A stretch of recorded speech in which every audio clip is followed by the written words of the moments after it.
Hello everyone! Today we're going to dive into the fascinating world of pilgrimage in the Byzantine Empire.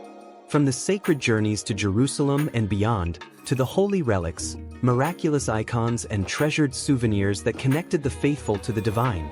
This is the story of how devotion shaped travel and tradition in the ancient Christian world. Let's get started! Pilgrimage in the Byzantine Empire saw Christian faithful journeying vast distances to visit sacred sites like Jerusalem or witness relics and miraculous icons, displayed from Thessaloniki to Antioch.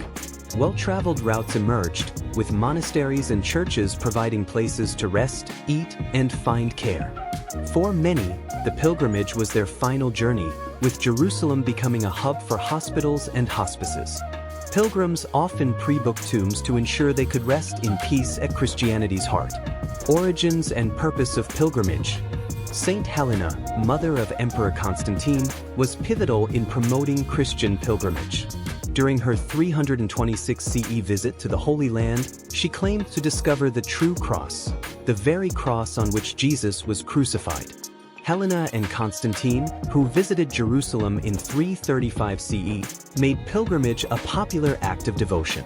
The practice flourished in the 5th and 6th centuries, as sacred sites multiplied.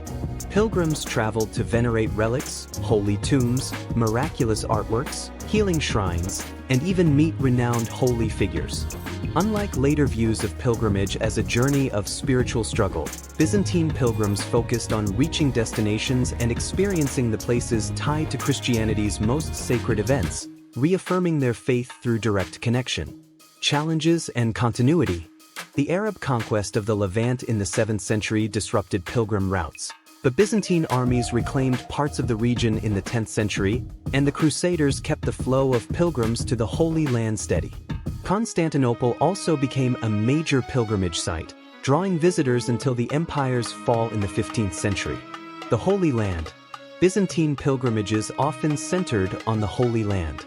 Christians regarded Jerusalem as the world's spiritual center. The earliest account of a Christian pilgrimage there comes from a traveler in 333 CE. Pilgrimage gained prominence after Constantine's 4th century building projects, which included shrines at Golgotha, the Mount of Olives, and Bethlehem's Nativity Cave.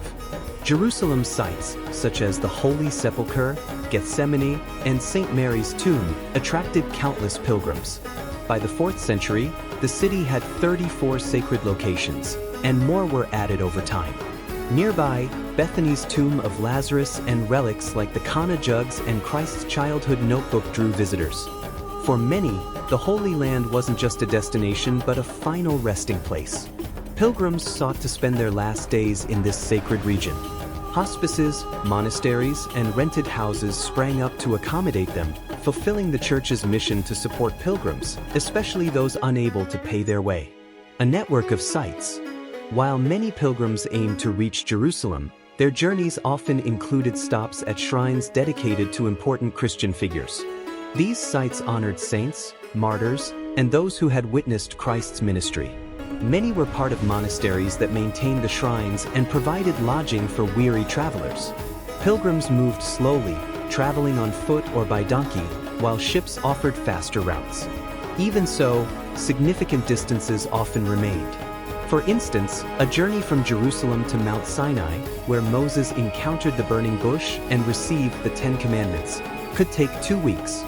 Pilgrimage sites supported themselves through fees for food and accommodation, land rentals, donations, and tax exemptions. They also raised funds by selling souvenirs, as detailed below. Other important sites. Edessa in Syria became a key destination thanks to the remains of Thomas the Apostle and the prized mandylion, a holy cloth imprinted with Christ's image. This image influenced Christian art across Christendom, becoming the standard depiction of Christ as the Pantocrator, shown full frontal, holding a gospel book, and performing a blessing. After Edessa's siege in 944, the mandylion was moved to the royal palace in Constantinople. Abu Mina near Alexandria was another major pilgrimage site, famous for the tomb of Saint Minas, a martyr from the reign of Diocletian. This site featured several magnificent basilicas and was particularly popular in the 5th and 6th centuries, benefiting from imperial patronage like many others. Calatsimen, located north of Antioch, drew pilgrims to the site of Simeon the Stylite the Elder, an ascetic who spent 30 years atop a column in contemplation of God. After Simeon's death, the site developed into a pilgrimage hub, complete with an octagonal church, 2 monasteries, several inns, 4 basilicas, and the original column as its centerpiece. Ephesus and its holy figures. Ephesus was traditionally regarded as the home of several key Christian figures: Saint John the Evangelist, Saint Timothy, and Mary Magdalene. Each had significant shrines near the city, with John's tomb being especially famous. It was believed to emit a miraculous dust said to cure all ailments. Other relics included the red stone used by Joseph of Arimathea to wash Christ's body, a piece of the true cross worn by Saint John, and the Cave of the Seven Sleepers.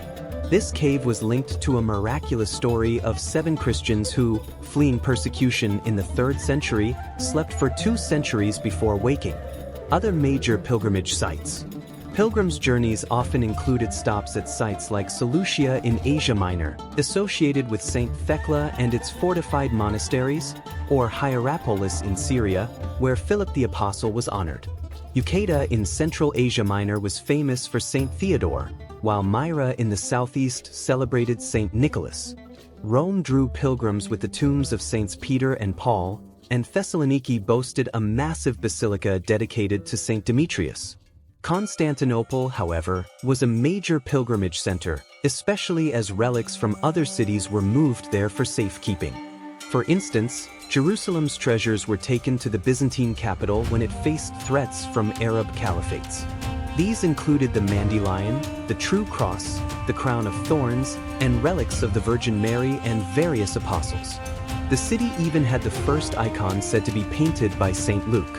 Constantinople, known as the New Jerusalem, remained a key destination, particularly for Russian pilgrims, even after many relics were lost during the Fourth Crusade in 1204. Holy relics. For those unable to visit major pilgrimage sites, relics and souvenirs in local shrines offered a glimpse of the sacred. Reliquaries housed items like earth from the Mount of Olives or fragments of martyrs' bones and clothing.